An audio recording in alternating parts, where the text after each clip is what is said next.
Mahakalapada block ବିଡିଓଙ୍କ ଅଫିସରେ ଚାମେଲି ଓଝାଙ୍କ ସହ ହୋଇଥିଲା କ'ଣ? ସାମ୍ନାକୁ ଆସିଲା ଭିଡିଓ।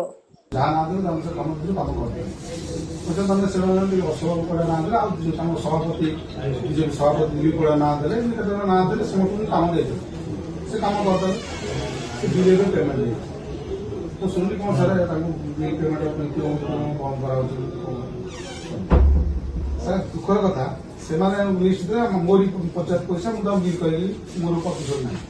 ମୋର ସବୁ 5-7ଟି ବିଲ୍ ଅଛି କୌଣସି ହଉନି କଣ କି ସାର୍ କୋଉ ପ୍ରକାର କଣ ନୀତି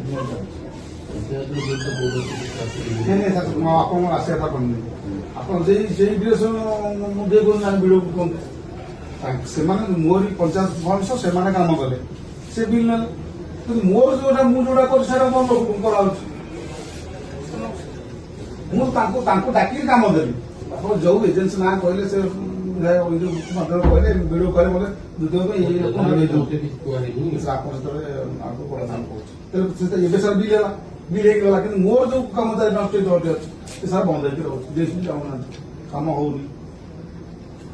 ମୁଁ ଆମ ବଜାର ପଇସା ମୁଁ ଦେଇଦେଲି ସବୁ କାମ ତମେ କଲ ବିଲ୍ ନେଲ ମୋର ଏଇଟା ବନ୍ଦ ରଖିଛ। ଆଉ ଗୋଟେ କଥା ସାର୍ ଅନ୍ତର୍ଦୟ ଗୃହ ଗ୍ରାମ ସଭାରେ ଆମକୁ କହିଥିଲେ ମାଂସ ଗୋଟେ ଖିଲି ନିହାତି ଲୋକମାନଙ୍କର ମିଶେଇ ଦେଲେ ତାଙ୍କର ଆପଣ ଇନକ୍ୱାରି କରି ଦିଅନ୍ତୁ ତାର କିଛି ନାହିଁ। ସେ ଏବେ ଯାଇ ଆମର କିଛି ଇନକ୍ୱାରି କରୁଥିଲେ ତା ଦେହରେ ବୋଧେ ଅଧାରୁ ଅଧିକା ଘର ଅଛି କୋଉ ଲିଷ୍ଟ ଯାଉଛି ମୁଁ ଜାଣିପାରୁନି। ସେ ଯୋଉ ଗୋଟେ ଗ୍ରୁପ ହେଇଥିଲା ସେଠି ଦିଦିନ ଯାଇଥିଲେ ଅଦର ପିଓ ଯାଇକି କଲା ପରେ ରିପୋର୍ଟ ଦେଲେ ସେ କଥା କହୁନି ସାର୍ ସେ ଲିଷ୍ଟ ଗ୍ରାମ ସଭା ଯୋଉ ଲିଷ୍ଟ ଅଛି ତାକୁ ଆମେ ଆପଣଙ୍କୁ ଦେବା ପାଇଁ ଇନକ୍ୱାରି କରିବେ ସେ କଥା କହୁନି ସାର୍ ଏଇଟା ଇନକ୍ୱାରି କରନ୍ତୁ ଏବଂ ତାକୁ ରେଜିଷ୍ଟ୍ରେସନ କରନ୍ତୁ ଯଦି ଆପଣଙ୍କ ପାଖରେ ଅଛି ଇଏ କଣ ଏଇ ଯୋଉ ସାର୍ 15 କୋଟି ଲିଷ୍ଟ ଯାଇଥିଲା ମୁଁ ଜାଣିପାରେ ଲିଷ୍ଟ କୋଉଠି ଅଛି ମୁଁ ଜାଣିନି ତା ଦେହରେ ବୋଧେ 17-18ଟା ହବନି 12ଟା ମାତ୍ର ଲିଗାଲି ହେଲା ଆଉ ସବୁ ଇଲିଗାଲି ଗ୍ରାମ ସଭାରେ କପି ମୁଁ ସେଟା ଗୁନ୍ଥିକି ଦେବି ସାର୍। ଯେଇ ଆକ୍ସିଡେଣ୍ଟ କହିବେ କି ଯୋଉ ମୋର ଯେତେବେଳେ ଆସିଲେ କରିବାକୁ ମୁଁ ତ ସାର୍ କରିଦେଲି ତାକୁ ପେମେଣ୍ଟ ବି କରେଇଦେଲି ତାଙ୍କର ମୁଁ ରଖିଲି ପଇସା ଖର୍ଚ୍ଚ ବି ରଖିଲି ସାର୍।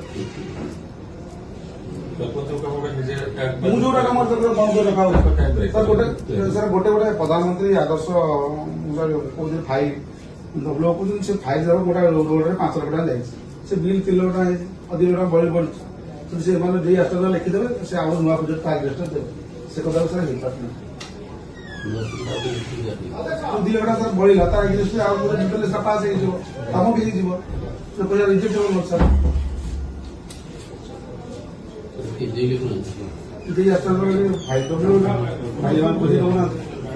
ଆପଣ ଯାଇଥିଲେ ମୁଁ ପଞ୍ଚାୟତ ସେ ପଇସା ଅଛି ପଇସା ସେ କାମ ନାହିଁ ପଚାରେ ଆପଣ ଯୋଉ ବସିଥିଲେ ଆପଣ କହିଲେ ଲାଟ୍ରିନ୍ ନାହିଁ ଅବସ୍ଥାରେ ଅଛି ପଇସା ଆପଣ ଯିଏ ବସିକି ଆସିଲେ ସେ ପଇସା ଅଛି ସାର୍ ମୁଁ ସାର୍ ପଇସା ଅଛି କିନ୍ତୁ କାମ ହଉନି ମତେ ଭିଡ଼ିଓ ନକଲେ ମୁଁ କେମିତି କାମ କରିବି ତାର ପଞ୍ଚାୟତ କାମଟା ସାର୍ ନିଜ ଘରଟା କିଏ କରିବ କଣ ଫାଇନାଲ କରିବ ଯାହା ନା କହିଲେ କରନ୍ତୁ କିଛି ମୋର ଅପସନ ନାହିଁ କାମଟା ଗୋଟେ ସଠିକ ଢଙ୍ଗରେ କରିବା ଦରକାର। ଲକ୍ଷ ଲକ୍ଷ ଟଙ୍କା ପଞ୍ଚାୟତରେ ପଇସା ପଡିକି ରହିଛି ସେଟା କଣ କାମ ହେଇପାରୁନି ଯୋଉଠି କାମ ହଉଛି ସେଟା ବିଲ୍ ପଡିକି ରହୁଛି 6 ମାସ ଲେଖା ଏଇଟା କଣ ଡେଭଲପମେଣ୍ଟ? ତମର କାମ ଯିଏ କର ଆମର ମନ ଦୁଃଖ ନାହିଁ ଆମ ପଞ୍ଚାୟତରେ ଆମକୁ ଡେଭଲପମେଣ୍ଟ ଦରକାର ଯେତିକ ସବୁ ପଞ୍ଚାୟତ ଫଣ୍ଡ ସବୁ ସମୟ ନାହିଁ ସରିଯିବ କାମ ଗୁଡା ଆପଣ ପଞ୍ଚାୟତ ପଇସା ଆପଣ କହିକି କାମ କରେଇ ଦଉନାହାନ୍ତି